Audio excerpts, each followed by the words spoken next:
This is Scott the Fix-It Guy. Today we have a Whirlpool gas dryer that isn't heating up, so we're going to test a couple of things.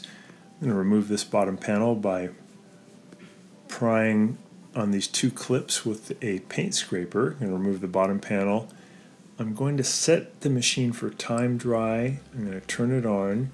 I'm going to look down here to the right near the burner tube to see if I see the igniter glowing. Sorry the camera didn't get a super good view of this, but see if the igniter is glowing, and no glow from the igniter. So I'm going to set my voltmeter for AC voltage. I'm going to put my probes right on the electrical connector that goes to the igniter, and I'm going to see if I get any voltage there. I should get 110 volts, and if I get 110 volts but no glow, that means I need to put a new igniter in.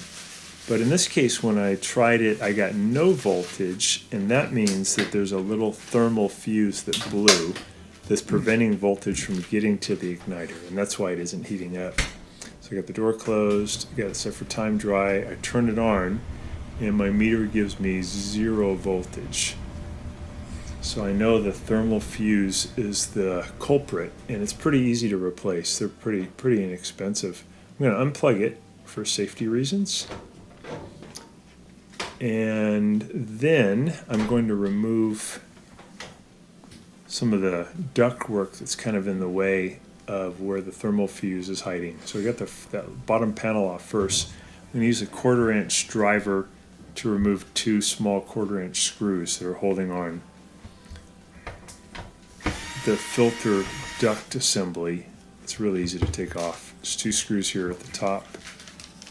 You got to remove the filter from inside. So you open the door, pull the filter out, and then I'm going to pull this whole assembly out toward me. I'm going to clean some of this stuff later too, because it's a lot of lint and stuff built up in there. Now I have access to the thermal fuse. I'm going to set my multimeter for continuity. You can hear a little beeping sound, and I'm going to put the 2 probes right on the thermal fuse, and I don't get any beeping, so I know that electricity is not able to flow through the fuse, so I know the fuse is blown. It's not resettable, so you just have to replace it. So I'm going to take 2 1/4 inch screws off of the round fuse. First I pulled off the 2 power connectors, the spade connectors. I'm using a 1/4 inch driver, a little ratchet, because I don't have too much room to work here. I'm going to remove these 2 small 1/4 inch screws, and then I can just pull that fuse right off and replace it. You have to consider though, like, why did it blow? Usually it's a result of the vent tube where the heat and moisture that leaves the dryer is totally occluded or blocked. And I'm going to check on that after I do this repair. So here's the old fuse. It's a round one. And I'm going to do a continuity check of it just to double check one more time. So it should beep. So I get no beep and no change in the reading. So I know definitely that fuse is popped. Pretty common when they get overheated. Here's the part number on the new fuse, and here's a better look at it. You can get this from Amazon. Pretty good deal. If you have Prime delivery, it's free delivery. Just costs you $5.79 plus some tax. And these last a long time, as long as the vent tube doesn't get clogged up. So I'm pulling out the fuse, and I'm going to just put it right onto the ducting where I took it off previously, and I'll add those 2 1/4 inch screws to hold it on. So just making sure it's nice and clean in that area where I'm going to put it.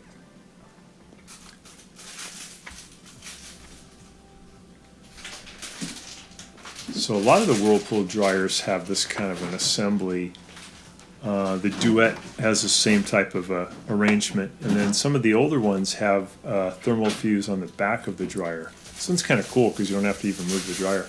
So I'm putting those 2 1/4 inch screws back in that hold the thermal fuse in position, and then I'll put the little spade connectors back on, and that's bringing power to the fuse. And the fuse is acting kind of like a wire and basically the wire breaks and the power can't go through it.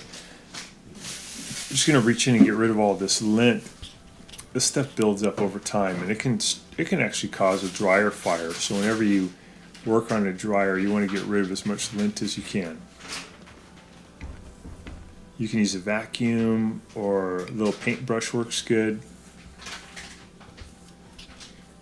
And then in this ducting, there's a lot of lint that builds up. This is where the filter hangs out, so I'm going to get all that out of there too.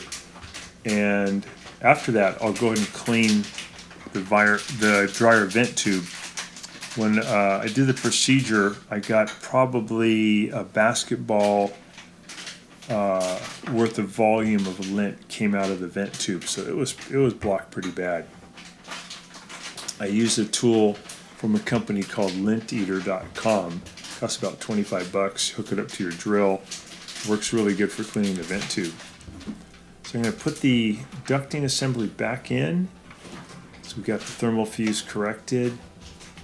So put the bottom in first, and then you put it in the top. Just take your time, do a little wiggling, and then make sure the holes line up, and then you can put the 2 1/4-inch screws back in. But a pretty common problem, just that the lint builds up in those tubes. The longer the tube is, the more likely you're going to get lint buildup. Some of the homes like where we are in the Berkeley Hills have like 20-30 foot runs, and these fans are just not designed to push the lint out over that length of time, or length of a vent tube, so it really builds up fast. It's okay to have that long kind of a run, as long as you are willing to use a cleaning tool about every 6 months. So we got that back on. We're going to turn it on, and we're going to look for that glow now. We've got to make sure the door is closed. It's on time dry. Got it running, and we should see it glowing orange, and then we should eventually see a flame. Yeah, so there's the orange glow, and we got a nice flame, and the dryer's back working. So hope that's been helpful to you, and you get your dryer going too. Thanks so much for watching, and please subscribe when you get a chance.